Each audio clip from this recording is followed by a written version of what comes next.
United Nations general assembly का इजलास अभी भी जारी है।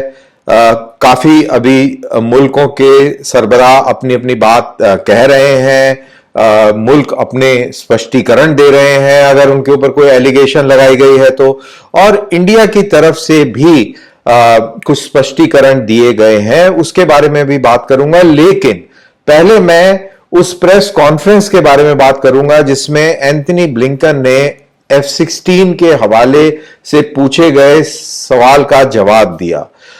उसमें उन्होंने क्या चीज हाईलाइट करी और क्या चीज उन्होंने बताने से इनकार कर दिया। तो सबसे पहले सुनते हैं कि एंथनी ब्लिंकन ने क्या कहा और फिर उसके बाद उसका विश्लेषण करेंगे, एनालिसिस करेंगे। तो ये देखिए पहले।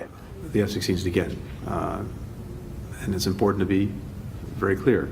This is, as I said, about sustaining an existing program, not adding a new one, and we have a responsibility to do that wherever we're engaged in the provision of defense equipment like F-16s. And second, as to what these are for, there are clear terrorism threats that continue to emanate from Pakistan itself, as well as from neighboring countries, and whether it is TTP that may be targeting Pakistan, whether it's ISIS Khorasan, whether it's Al-Qaeda. I think the threats are clear, well known, and we all have an interest in making sure that we have the means to deal with them, and that's what this is about. More broadly, we always encourage our friends to resolve their differences through diplomacy, through dialogue. That hasn't changed. It won't change.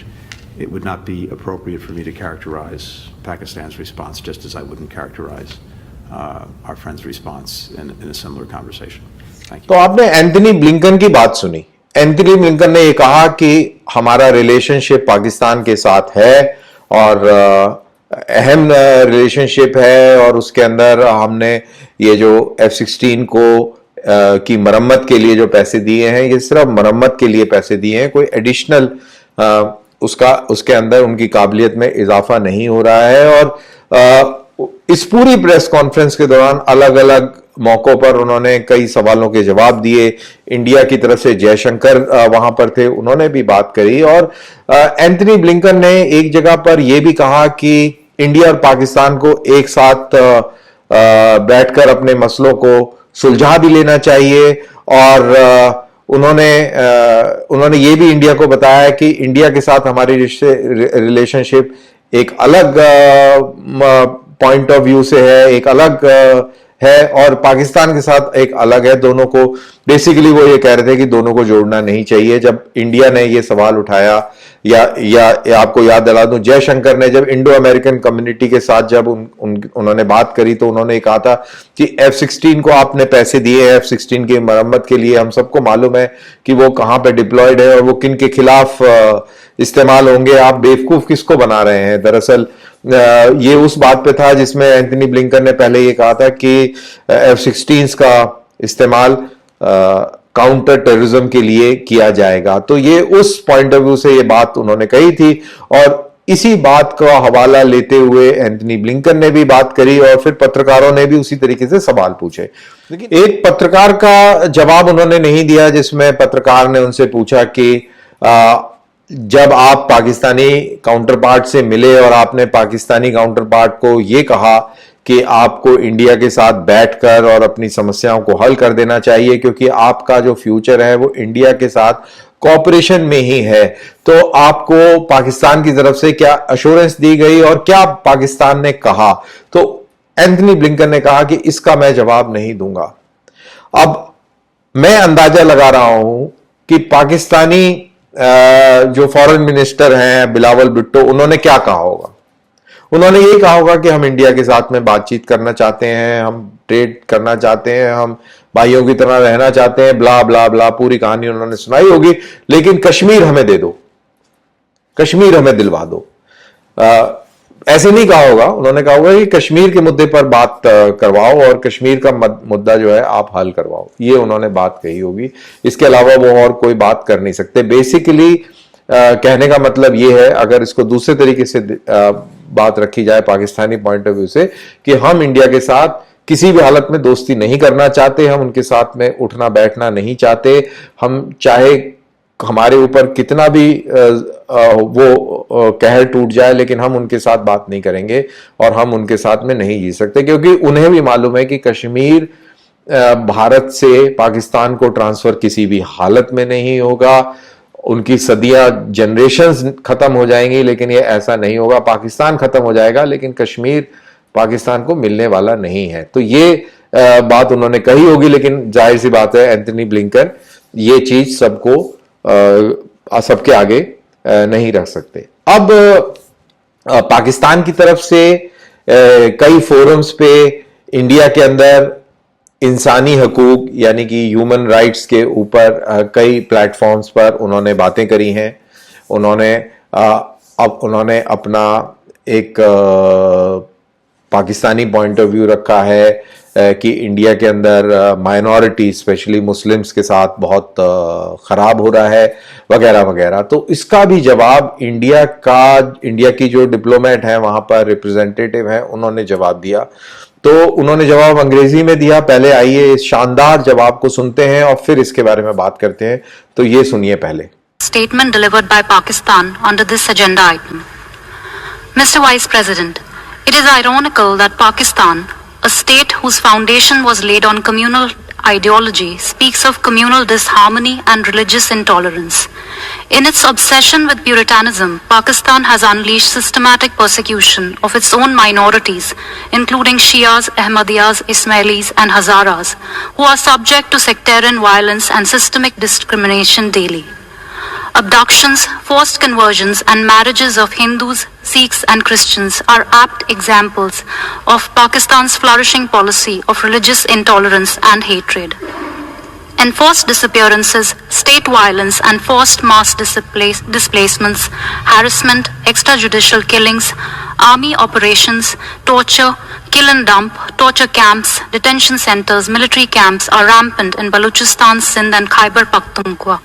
Nobody knows the fate of missing thousands of Balochs and Pashtuns to date. Pakistan has consistently failed in meeting the global demand for dismantling the terrorism mill in Pakistan that churns out terrorists who are responsible violating the most fundamental of human rights, the right to life of people in our region and around the world. The reality is that Pakistan has become a victim of its own state policies to nurture terrorist organizations. As an epicenter of terrorism, Pakistan has posed threat to the security of the countries in the region and beyond. Even as terrorists thrive in Pakistan and roam its streets with impunity, we have heard it lecture about protection of human rights in India. The world does not need lessons on democracy and human rights from a country whose contribution to globalization of terror is unparalleled. We expect nothing better from Pakistani delegation that harbors a deep sense of insecurity and orchestrated hatred for India, our secular credentials, and the values that my country stands for. However, despite its hopeless efforts, the world is able to see through its deceit and doublespeak. It is time to hold Pakistan to account and not let them abuse UN platforms for spreading disinformation and emerging malicious propaganda. I thank you. तो आपने देखा कि कितनी clarity के साथ, कितने जोर से उन्होंने इस बात को क्लियर कर दिया कि पाकिस्तान जो कि कम्युनल मुल्क है, जो कि नफरत की बिना पर बना है, मजहब की बिना पर बना है, वहां पर जो माइनॉरिटी कम्युनिटीज हैं, हिंदू, सिख, क्रिश्चियंस को तो छोड़ दीजिए, जो मुस्लिम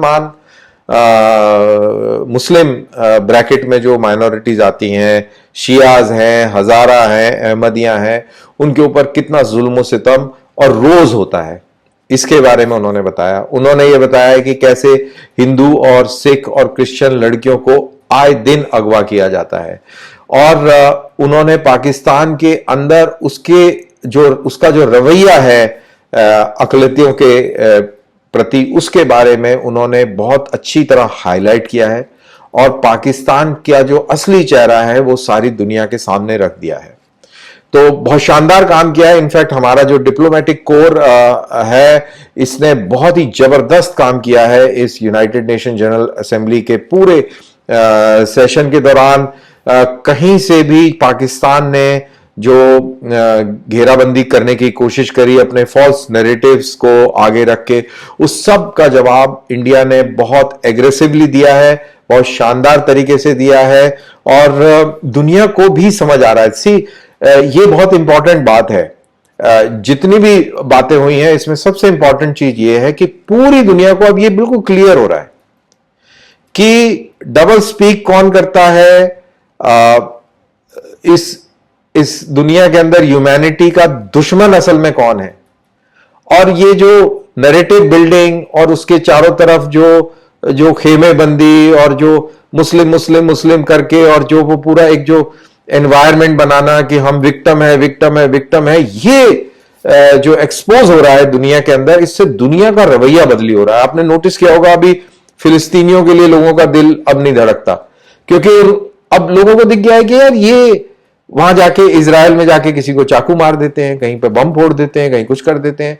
तो यार आपका कोई भी, जयशंकर की बात मैं को यहां पर लेके आता हूं, उन्होंने बोला कि आप कितना भी इमोशनल कॉज और जस्टिफाइड कॉज को सामने रखकर और आतंकवादी घटना को जस्टिफाई करने की कोशिश करेंगे तो वो बिल्कुल काबिले ना बर्दाश्त है। It is absolutely untenable and I think इसमें कोई दो राय नहीं है। आपके साथ कितना भी जुल्म हुआ हो, आप चाहे कितने भी गलत साइड पे आपको दुनिया ने ट्रीट किया हो, लेकिन आप उसका जवाब आतंकवाद से नहीं दे सकते। ये दुनिया को समझ आ गया है। दुनिया बिल्कुल इस चीज के लिए बहुत ही सेंसिटिव हो गई है और पाकिस्तान को ये अभी बात समझ नहीं आई।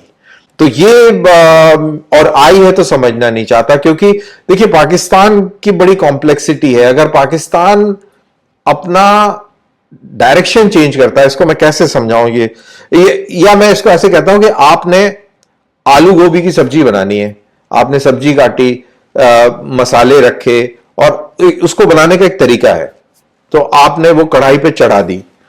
तो आप जब कढ़ाई पे चढ़ गया तो आप उसको बैंगन का भरता तो नहीं बना देंगे ना, या उसको भिंडी की सब्जी नहीं बना देंगे, या उसको कोई और चीज नहीं बना देंगे, वो तो चढ़ गई, हांडी चढ़ चुकी है। तो जब आपने ये नफरतों की बुनियाद पर, और जो नफरत का जो बेस है वो हिंदू है कि हिंदू से दुश्मनी है, हिंदू के साथ हम रह नहीं सकते, हम टू नेशन थ्योरी है, हमारी सोचने का तरीका अलग है, हमारा खान पान अलग है, हमारा ये अलग है, हम बिल्कुल ऊपर से नीचे उतरे हैं और हम जाएंगे तो हम जन्नत में जाएंगे, वहां पर ऐसी हूर मिलेगी, ऐसे शराब पिलाई जाएगी, ऐसे ये होगा वो होगा, और एक पूरा एक सिस्टम है। और ये ऊपर से एक ये किताब आई है, इस किताब को खोले, इसमें जो लिखा है बस वो है। तो बिल्कुल सही है, और इन्होंने अपना नुकसान और अपने पूरे इस्लाम का नुकसान किया है। तो असल दुश्मन जो है इस्लाम के यही है। लेकिन अब ये पूरा चेंज कर दें कि नहीं, हम हिंदुओं के साथ में मिलके बैठेंगे, उनके साथ में बातें करेंगे, हिंदू अच्छे लोग हैं, ये नहीं कह पाएंगे क्योंकि टेक्स्ट बुक्स में है। तो ये एक बहुत बड़ी इशू है, और अगर ऐसा कर देंगे तो पाकिस्तान की फौज का जस्टिफिकेशन खत्म हो जाएगा। बहुत सारी जो इनको ज़कात मिलती है वो आना बंद हो जाएगी। जो एक इकोसिस्टम बना हुआ है जिसके पॉलिटिशियंस भी फायदा उठाते हैं, फौजी भी फायदा उठाते हैं, तो ये पूरा इकोसिस्टम चेंज हो जाएगा। और ये सारे इकोसिस्टम में एक ही अंडरलाइन है, वो है कि पैसा कमाओ। ये दरअसल एक बहुत बड़ा बिजनेस मॉडल है। अगर आप इसको समझ जाएंगे, सॉरी ये मैं मेन टॉपिक से डाइग्रेस हो गया, लेकिन मेरे को लगता है कि बहुत इंपॉर्टेंट है। अगर पाकिस्तान को समझना है तो आपको पॉलिटिकल इस्लाम और इस्लाम को समझना पड़ेगा, और जब आप पॉलिटिकल इस्लाम समझ जाएंगे तो पाकिस्तान में जिन्ना समझ जाएंगे, इकबाल समझ जाएंगे, और इमरान खान और शहबाज और जनरल बाजवा और इन सब को समझ जाएंगे। तो ये बहुत इंपॉर्टेंट है, और बड़ी अच्छी बात है कि इंडिया जो है इनको बिल्कुल बहुत ही फैंटास्टिक तरीके से बेनकाब कर रहा है। इंटरनेट का जमाना है, आप मीडिया को कंट्रोल नहीं कर सकते, विचारों को कंट्रोल नहीं कर सकते। विचार जाएंगे और दुनिया देखेगी, और तर्क देखती है। आप चाहे कुछ भी बकवास कर ले, लोग तर्क देखेंगे कि भाई इसमें दम है इसके तर्क में कि नहीं है। अब मैंने भी आपसे बातें करी, कई लोगों को ये बात पसंद नहीं आएंगी जो मैंने कही, कई लोगों को पसंद आएंगी, तो वो आप लोगों का अपना नजरिया है। लेकिन मेरा जो नजरिया है, जो मेरी जो नॉलेज और जो मेरा एक्सपीरियंस बताता है, जो मेरे को समझ में आता है टीवी के माध्यम से, इंटरनेट के माध्यम से, लोग जो लीडर्स जो बातें करते हैं उनकी बातों से, तो वो मैं एनालाइज करके आपके सामने रखता हूं। तो ये मेरे को लगा कि जयशंकर, एंथनी ब्लिंकन और जो इंडिया की जो रिप्रेजेंटेटिव हैं यूनाइटेड नेशन में, सॉरी मैं नाम मैंने उस पर ध्यान नहीं दिया, तो इन लोगों ने क्या कहा, क्या बोला और उसको कैसे समझना चाहिए। और to end my note, America की आज भी पाकिस्तान मजबूरी है। पाकिस्तान ने अमेरिका की मदद करी, अल जवेरी को खत्म करने के लिए ड्रोन पाकिस्तान के ऊपर से गया, अल जवेरी खत्म हुआ, तो इसीलिए उसका रिवॉर्ड अमेरिका ने $450 मिलियन के रूप में पाकिस्तान को दिया। बहाना था कि आप F-16 की मेंटेनेंस कर लें। कितना पैसा मेंटेनेंस में जाएगा, कितना पैसा कहीं और जाएगा, ये हमको मालूम नहीं है। तो ये हमें समझना चाहिए कि पाकिस्तान की स्ट्रेटेजिक रेलेवेंस अभी भी है। आतंकवाद एक बहुत सीरियस इशू है और अफगानिस्तान पाकिस्तान एक कॉम्प्लेक्स मैटर है। तो इसी के साथ मैं ये अपना वीडियो यहीं पर समाप्त करता हूं।